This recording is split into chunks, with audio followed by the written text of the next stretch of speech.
Hello बच्चों, आइए इस प्रश्न को देखते हैं। हार्मोन क्रिया की स्वीकार्य संकल्पना के अनुसार यदि ग्राही अणु को लक्ष्य तंग से हटा दिया जाए तो लक्ष्य तंग ऐसा करेगा। विकल्प ए हार्मोन के लिए प्रतिक्रिया जारी रखेगा लेकिन विपरीत रूप में। विकल्प बी हार्मोन के लिए बिना किसी अंतर के प्रतिक्रिया देना जारी रखता है।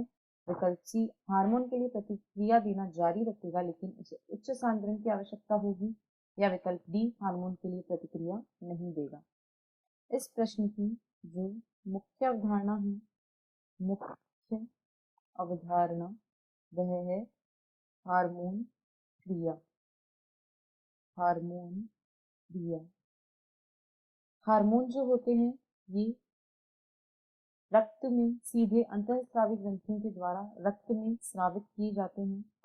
हार्मोन को सीधा रक्त में स्रावित किया जाता है।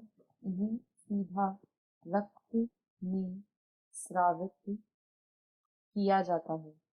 इन्हें सीधा रक्त में स्रावित किया जाता है यानी क्योंकि रक्त प्रत्येक कोशिका तक पहुंचता है यानी हार्मोन भी प्रत्येक कोशिका तक पहुंचते हैं। ये भी प्रत्येक कोशिका तक पहुंचते हैं क्योंकि रक्त हर एक कोशिका को पहुंचाया जाता है, इसलिए हार्मोन भी हर एक कोशिका तक पहुंचते हैं।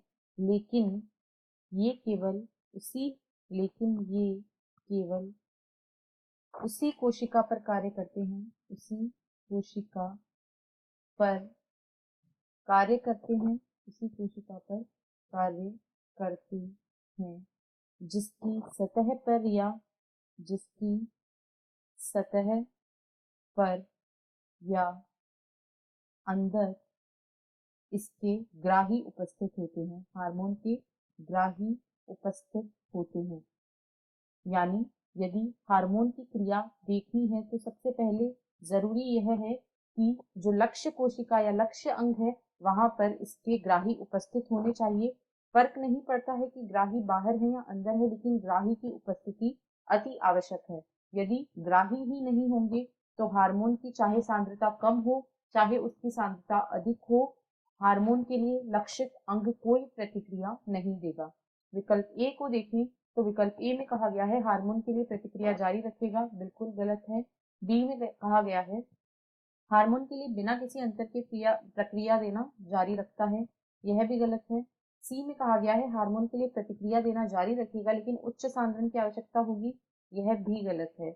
विकल्प डी इस प्रश्न का सही उत्तर है, हार्मोन के लिए प्रतिक्रिया नहीं देगा। आशा है आपको प्रश्न समझ आया होगा। धन्यवाद।